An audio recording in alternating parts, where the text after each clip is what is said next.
오늘 이 잠언 10장 말씀은 여러 가지 주제들이 막 섞여가지고 이것저것 많이 나오지만 한 가지는 계속해서 많이 나오는 것을 보게 됩니다. 그것이 뭐냐? 말이라고 하는 것, 입술의 이 언어라고 하는 것, 혀라고 하는 것. 그러니까 혀, 언어, 입술 이 모두가 다 뭐냐? 말이라고 하는 거예요. 그래서 우리 크리스찬들은 말을 어떻게 해야 될까? 말하는 것에 따라서 그 사람이 지혜로운 자요, 또 가치 있는 자요, 은혜 있는 자요, 다른 사람에게 기쁨을 주는 그런 자라고 하는 거예요. 근데 말을 제대로 하지 못하면 그 사람의 가치가 떨어져요.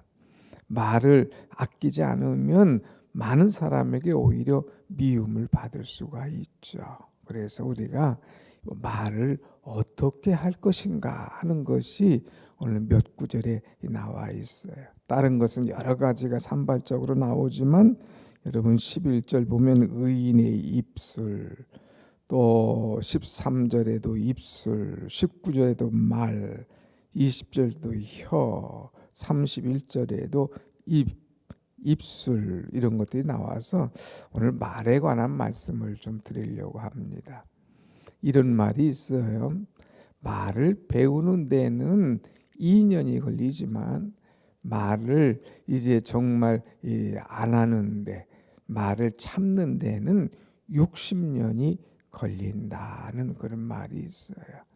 우리가 아이들 보면 빨리 좀 말 좀 했으면 좋겠는데 왜 이렇게 말이 더디나 이렇게 할 줄 모르지만 아이들도 한 2년이면 말을 다 하기 시작하고 뭐 3년 4년이면 어떻게 이 어린 것이 이렇게 말을 잘하나 청산유수처럼 말을 잘하는 그런 아이들이 있어요. 그런데 이렇게 더딘 것 같고 느린 것 같은 그 말 배우는데 2년 걸리지만 나중에는 그 말을 하지 않고 침묵하는 것을 배우는 데는 60년이 걸린다는 거예요. 그 말을 하지 않아야 되는데 아무 때나 불쑥불쑥 나서지는 않아야 되는데 이런 것을 좀 절제하고 침묵하고 좀 그러지 마라 말도 듣고 또 스스로 그렇게 하려고 노력하는데도 잘 안 되고 하는데 그것이 60년이 걸린다. 그만큼 말을 절제하고 자기 말을 다스리고 자기가 하는 말을 스스로 훈련하는 것이 얼마나 어려운가 하는 것을 가르쳐 주고 있죠. 그래서 말을 많이 하는 사람은 실수를 해요. 자꾸 이것을 절제하고 다스리지 못하기 때문에. 그러나 말을 적게 하면 그 한마디가 한마디가 금 같고 많은 이 영향을 끼치게 되는 것이죠. 오늘 우리가 말을 할 때에 어떤 말을 해야 될 것인가? 말이 너무 많다 보면 이것이 남에게 상처를 주고 이 말 때문에 다른 사람의 기운을 완전히 떨어뜨리기도 하고 또 말 때문에 사람을 죽고 싶게 하는 그런 얘기를 하는 사람도 있어요. 그러나 어떤 사람은 말을 통하여서 그 사람들 살리고 그 사람에게 좀 생명을 다시금 갖도록 소망을 주는 그런 이야기를 하는 사람도 있어요. 오늘 우리의 언어는 어떤 언어인가? 특별히 뭐 사회생활 이루 말할 수 없죠. 매스컴 봐요. 뭐 말 한마디 때문에 막 시끄럽고 복잡한 얘기들이 얼마나 많습니까? 그걸 떠나서 우리의 가정에서 아니 우리의 부부에서 아니 우리 교회에서 아니 우리 목장에서 아니 우리가 소속한 어떤 기관에서 내 말 한마디가 어떤가를 한번 살펴봐야 돼요. 내 말 한마디로 다른 사람을 살려주고 기분 좋게 하나? 자꾸 사람들을 그냥 다운시키고 힘들게 하나? 나의 말이 어떤가를 한번 봐야 되는데 오늘 여러분 이제 11절 말씀 우리가 한번 보십시다. 11절 시작. 의인의 입은 생명의 샘이라도 악인의 입은 독을 머금었느니라 그랬어요. 의인의 입은 생명의 샘이라. 생명의 샘. 생명의 샘은 뭐예요? 그것을 마실수록 살아나는 거 아닙니까? 의인의 입에서 나오는 입술은 듣는 사람이 살아나도록 생명을 주는 그런 입술이라고 하는 거예요. 그런데 악인의 입은 독을 머금었느니라. 사람이 독을 먹으면 어때요? 금방 죽잖아요. 악인이 내뱉은 말, 그것을 듣는 사람은 막 금방 죽는 것 같아요. 금방 힘들어요. 상처가 돼요. 얼마나 어렵고 고통스러운지 몰라요. 오늘 우리의 입술이 의인의 입술이 되어서 사람을 살리게 하느냐, 악인의 입술이 되어서 사람을 죽이게 하느냐, 똑같은 한마디라도 어떻게 할 것인가를 우리는 많이 생각해야 된다고 하는 것입니다. 그래서 세상에는 살리는 말이 있고 죽이는 말이 있다. 희망의 말이 있고 절망의 말이 있다고 하는 거예요. 난 연세가 지긋한 그런 의사가 있는데 이 병실에 환자가 한 분이 들어왔어요. 근데 이 환자도 나이가 지긋하신 분입니다. 근데 대부분 의사들은 환자 아니면 어르신 아니면 노인 뭐 이렇게 부르기도 하잖아요. 나이 드신 분들한테. 그런데 이 의사는 꼭 김 선생님 또 이 여사님 또 옛날에 직함을 이제 얘기하다가 알면 꼭 그 직함을 불러준다는 거예요. 그래서 한 사람이 이상하게 여기는 거예요. 아니 다른 사람은 뭐 환자님 뭐 그냥 어르신 뭐 이렇게 부르는데 왜 꼭 당신은 그렇게 부르줍니까? 그러니까 그 이유가 있죠. 환자할 때 환은 아플 환이에요. 나는 아픈 사람이구나. 나는 아픈 사람이구나. 계속 아프고 나는 언제 일어날까 걱정만 하는 거예요. 그런데 옛날에 직함을 불러주면 그래 내가 옛날처럼 일어나서 일할 수 있지. 그래 나는 옛날에 이런 사람이지. 그러면서 자기의 과거를 생각하면서 힘을 얻고 일어난다고 하는 것이죠. 말 한마디 가지고 환자를 일으키기도 하고 말 한마디를 가지고 환자를 힘들게 하기도 한다고 하는 것이죠. 오늘 여러분 우리의 말 한마디 때문에 우리가 살고 있는 이 교회나 가정이나 어떤 기관이나 그것을 일으킬 수 있는 지혜가 있어야 됩니다.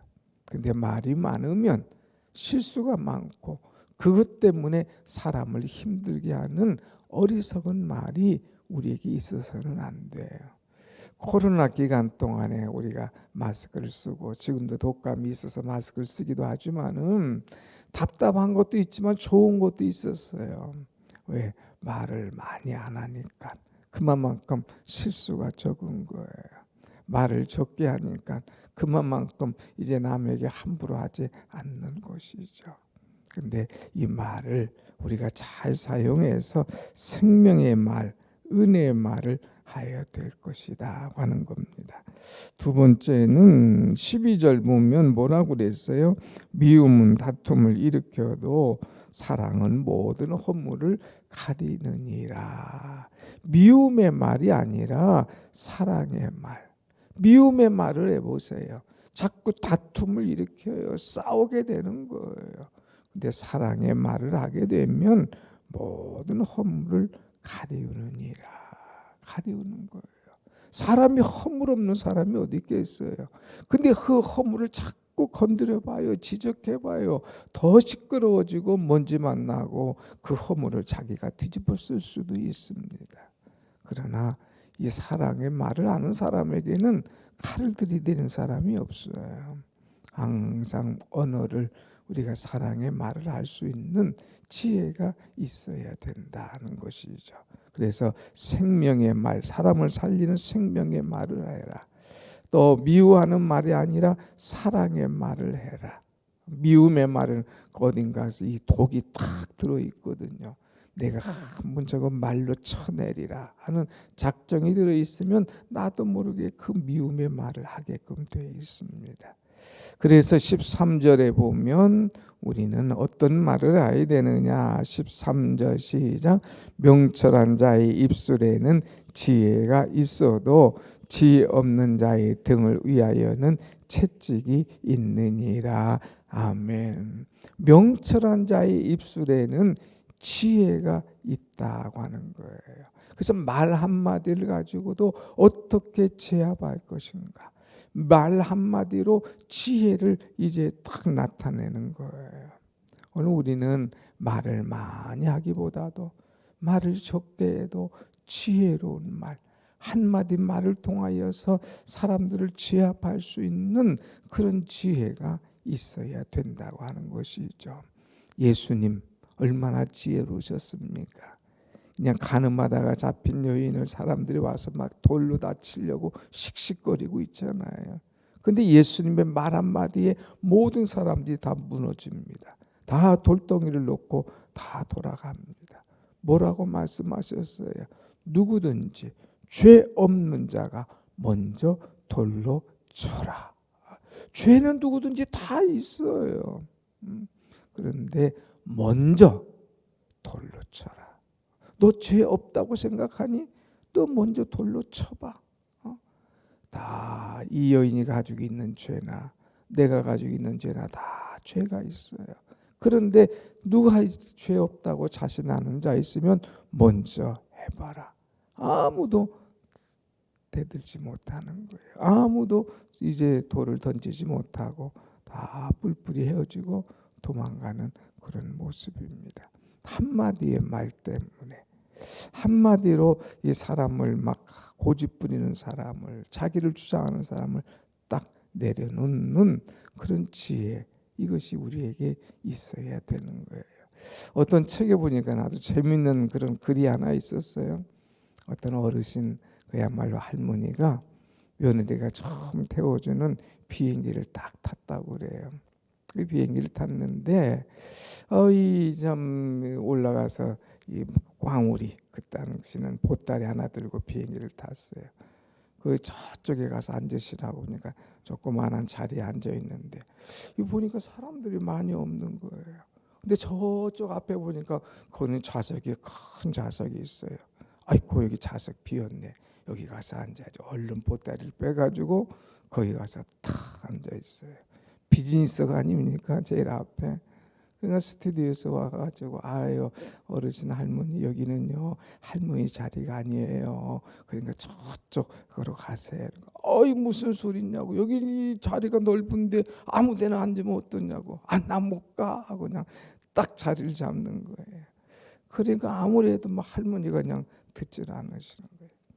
근데 옆에서 가만히 보는 사람이 아 이분이 비행기를 처음 타시구나. 벌써 간파를 하고 그분에게 가서 뭐라고 싹 해줘요. 그리고 깜짝 놀래가지고 그냥 일어나서 얼른 보따리를 들고 그 본인 자리로 가요. 나중에 스튜디오에서 와서 물어봤어요. 아니 도대체 뭐라 했길래 저렇게 놀래서 갑니까? 할머니 요 자리는요 부산 가는 자리가 아니라 제주도 가는 자리예요. 그러니까 놀래가지고 일어나서 자기 자리로 가셨다. 아이고 나 부산 가는 자리로 가야 돼 해가지고 가셨다. 그럼 말 한마디로 조용하게 압권하는 거죠. 여러분 지혜 있는 자의 말, 그 지혜 없는 사람은 이 등에 채찍이 있지만 지혜 있는 자의 말, 그것이 얼마나 중요한가 하는 거예요. 그래서 여러분 19절의 말씀 보면 말이 많으면 허물을 면하기 어려우나 그 입술을 제어하는 자는 지혜가 있느니라. 말을 많이 하면 허물이 자꾸 드러나요. 실수를 하게끔 돼요. 하지 않을 말 하게 되는 거예요. 그러나 그 입술을 제어하는 사람은 지혜가 있다고 그랬어요. 그러면서 20절 뭐라고 그럽니까? 의인의 혀는 수는과 같거니와 악인의 마음은 가치가 적으니라 그랬어요.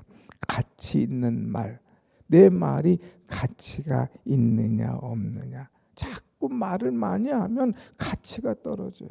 나중에는 옳은 말을 해도 아유 저 사람 말 들을 것도 없어. 아유 시끄러. 아예 문을 딱 닫아버리고 안 들으려고 그래요. 그러나 이제 이 악인의 말, 이렇게 가치 없는 말, 이런 말이 아니라 21절 보면 의인의 입술은 여러 사람을 교육하나 그랬어요. 의인의 입술은 많은 사람에게 영향력을 끼치는 말이에요. 저분 말이면 우리가 한번 들어보자. 그래, 그래도 한번 저분 말 듣고 한번 해보자. 그래서 영향력이 있어요. 사람을 교육하는 이 귀한 말이 된다고 하는 것이죠. 여러분, 우리의 입술, 우리의 혀, 우리의 말이 어떤 것인가 하는 거예요. 마지막으로 31절 봅니다. 31절 시작. 의인의 입은 지혜를 내어도 패역한 혀는 배임을 당할 것이니라. 32절 의인의 입술은 기쁘게 할 것이거늘 악인의 입은 패역을 말하느니라. 아멘. 우리의 입술은 항상 지혜로운 입술.